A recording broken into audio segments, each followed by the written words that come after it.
I always thought my wedding would be the happiest day of my life.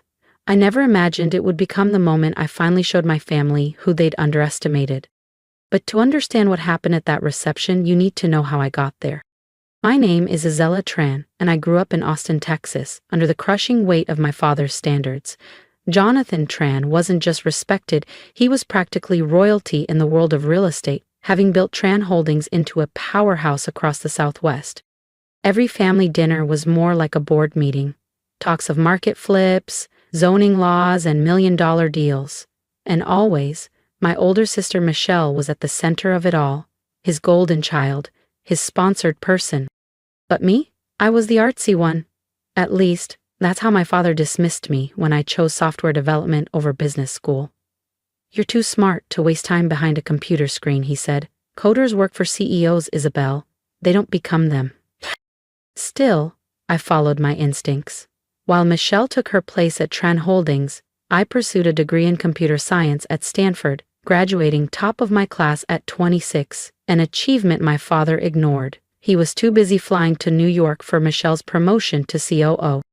Over the next 4 years, I worked at tech startups from San Francisco to Denver, quietly building experience. At every family holiday, I'd get the same passive-aggressive comment.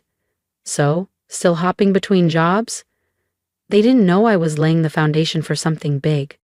In a tiny apartment above a coffee shop in Boulder, I began coding what would become Aegis Core, a next-gen cybersecurity framework that used AI to preemptively detect and block evolving threats. No one believed in me, except my college roommate Layla, who became my first hire after I secured angel funding. When I got engaged at 30, I kept the success of Aegis Core to myself. Even as the company grew to 60 employees and closed a $90 million 0-cent Series B round, my parents still treated me like a wayward child.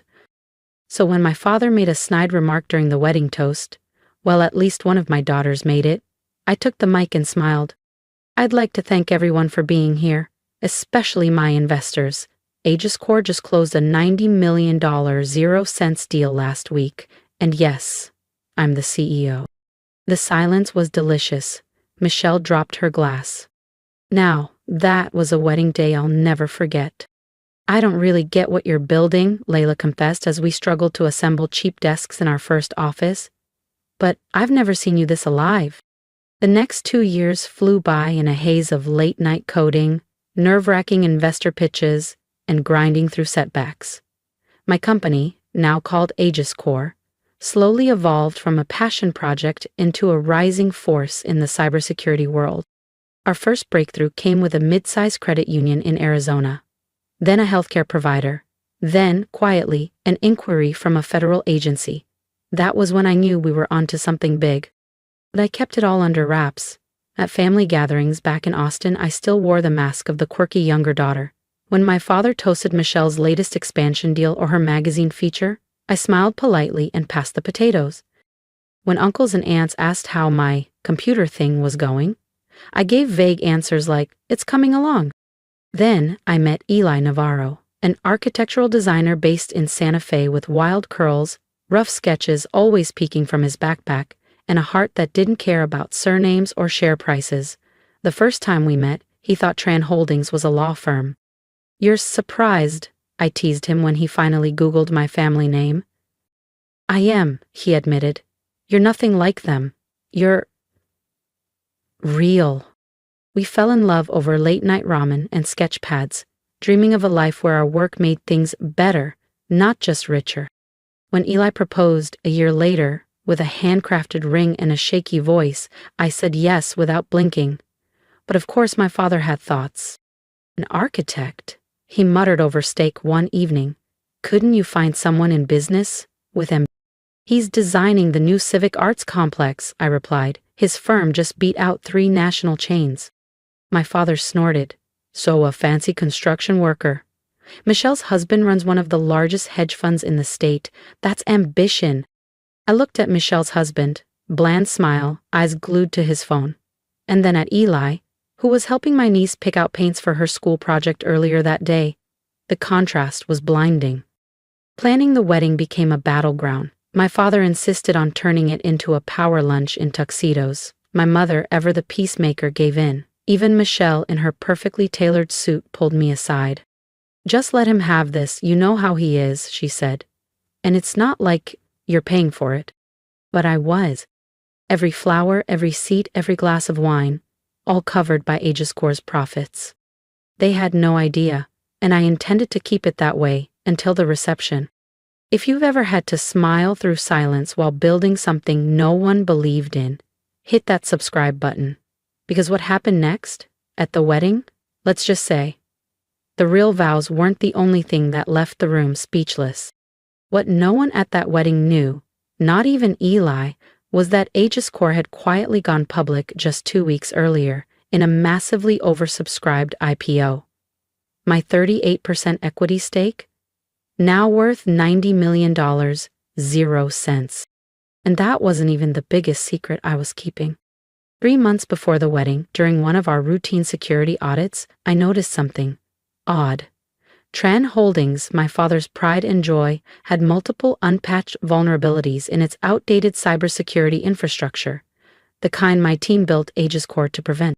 I could have alerted them, I didn't. Instead, I monitored the system from afar. I watched as minor breaches slipped through. Phishing attempts, low-level data leaks, unauthorized access. I ensured nothing critical was ever exposed, just enough to rattle the board and trigger stock volatility. Then, using a network of shell companies, I started buying stock. Quietly, aggressively. By the time the wedding invitations went out, I had acquired 22% of Tran Holdings. My father still thought I was just his idealistic daughter with a computer hobby. He had no idea the woman he mocked over dinner was now one of his company's largest shareholders. The wedding day arrived. Clear skies, mountain breeze, everything looked picture perfect, from the floral arch we built together to the small hand-painted name cards on each table. It was exactly what Eli and I envisioned. But the reception? That was always going to be my moment. I sat at the head table, my fingers gently laced with Eli's under the white linen. My father stood, lifting his champagne flute. His custom-tailored navy Tom Ford caught the light as he walked toward the mic, flanked by 200 guests in designer gowns and tuxedos. The room hushed, even the servers paused. I studied his expression, polished, commanding, but tinged with something colder tonight. This wasn't just a toast, it was an ambush. "When Isabel was born," he began, voice echoing across the ballroom, "I had such dreams for her. The Tran family has always stood for excellence, for legacy." He glanced at Michelle, who gave a small, proud smile. "My father started our company with nothing. I turned it into a regional empire. And Michelle, of course, is continuing that legacy with brilliance and grace." He paused, took a slow sip. "But, Isabel." A flicker of a smirk. "Isabel chose to code a career for people who work for visionaries, not become them." A few chuckles, a few raised eyebrows. I saw Eli shift beside me, fury in his eyes, beginning to rise. I gently tightened my grip on his hand. Not yet. The real toast hadn't even started. And now she's married an architect. My father's lips curled. It might have passed for a smile to the untrained eye, but I knew better. It was a sneer. "I suppose we should be thankful she found someone who can at least design the buildings real business leaders work in." Laughter rippled through the room, polite, controlled, the kind you hear in boardrooms, not ballrooms. Michelle's husband chuckled behind his wineglass. Even Michelle, my sister, allowed herself a small smirk. "The truth is," my father continued, voice sharpening like a blade, "some people just aren't made for legacy. Isabel will never amount to anything meaningful. She's been, and will always be, the disappointment of the Tran family." A hush fell. Even the waitstaff stopped moving. My mother stared down at her lap, twisting her napkin like she could strangle the silence itself. Michelle folded her arms. Eli looked ready to throw a chair. I stood, slowly brushing my gown down. My heart didn't race. It pulsed steady with purpose. "Thank you, Dad," I said, lifting my glass with a calmness I didn't feel. Such heartfelt words. I looked at Michael, my CTO, seated discreetly near the AV booth in a photographer's vest. He gave a subtle nod and pressed a key on his laptop. Around the room, the massive LED displays, the ones my father had requested for his corporate-style slideshow, flickered to life. My father turned, confused. What the hell is this? Financial dashboards, stock tickers, news headlines. And at the center of it all, Aegis Core Technologies, IPO details, national contracts, government partnerships, and one very large number. $90,200,000 0 cents. Ownership. Isabel Tran, 38%. Gasps filled the room. You see, I began, stepping around the table, my voice steady. While you were grooming Michelle to carry your legacy, I was building my own. I paused in front of him. Aegis Core, maybe you've heard of it? The adaptive, AI-based cybersecurity system, now used by 6 of the 10 largest financial institutions in the country. My father's face turned gray, Michelle's mouth parted, stunned. Her husband was frantically scrolling his phone under the table. But that's not all, I continued, another nod to Michael. The screens changed, now showing Tran Holdings, board meeting logs, stock purchase records, insider documents. 3 months ago, we identified dangerous vulnerabilities in Tran Holdings infrastructure. The kind my software protects companies from. I could have warned you. I stepped closer, his eyes widened. But instead I watched. Images of minor breaches flashed across the screens. Then the ownership chart updated. Isabel Tran, 22% stake in Stake USA. As of this morning, I said softly, I own 22% of your empire. Tomorrow, even more. I smiled. Because tonight, several board members are announcing early retirement, and they've all agreed to sell to me. Michelle's husband leapt to his feet so fast he knocked over his champagne flute. You can't do this, Dad, she can't do this. Actually, I said calmly, I already did. I turned to the stunned crowd, many still staring at the glowing financials on the screens. Ladies and gentlemen, I began. I'm thrilled to announce that beginning tomorrow, Aegis Core Technologies will initiate a strategic merger with Tran Holdings. We'll be implementing a full-scale modernization of their cybersecurity infrastructure, streamlining outdated systems, and bringing the company into the 21st century. A few gasps, some applause, mostly disbelief. My father finally found his voice. You planned this, all of it. The timing, the reveal, the shares. I smiled. I learned from the best, Dad. Isn't this what you always preached? Find the cracks, control the narrative, strike when no one sees you coming. Reporters, who had come to cover what was meant to be the society wedding of the season, were now scrambling with their phones, whispering into microphones, live posting headlines like, Bride announces $3.00, merger at her wedding, and she's the CEO. My father's face was the color of a sunburn. Michelle looked like someone had pulled the floor out from under her. I walked back to Eli, who stood proud, hands tucked in his jacket pockets, eyes full of admiration. You ready to face the cameras, Mr. Tran Navarro? I teased. He grinned. Lead the way, Mrs. Tran Navarro, CEO of Aegis Core Technologies. The aftermath unfolded exactly as I expected, and a little more. The merger dominated headlines for weeks. Analysts praised the deal, citing it as a case study in stealth leadership and visionary execution. Tran Holdings stock surged once investors realized Aegis Core was the engine behind the transformation. Michelle was quietly moved into an advisory position. My father? He stayed on the board. But for the first time in his life, he wasn't steering the ship. At our first board meeting together, I slid a folder across the long glass table. Here's the infrastructure upgrade package. I'll need your signature before close of business. He looked at me, long and searching. Then he picked up the pen. You really did it, he said. You built something incredible. I nodded. Yes, I did it without your name, your approval, or your rules.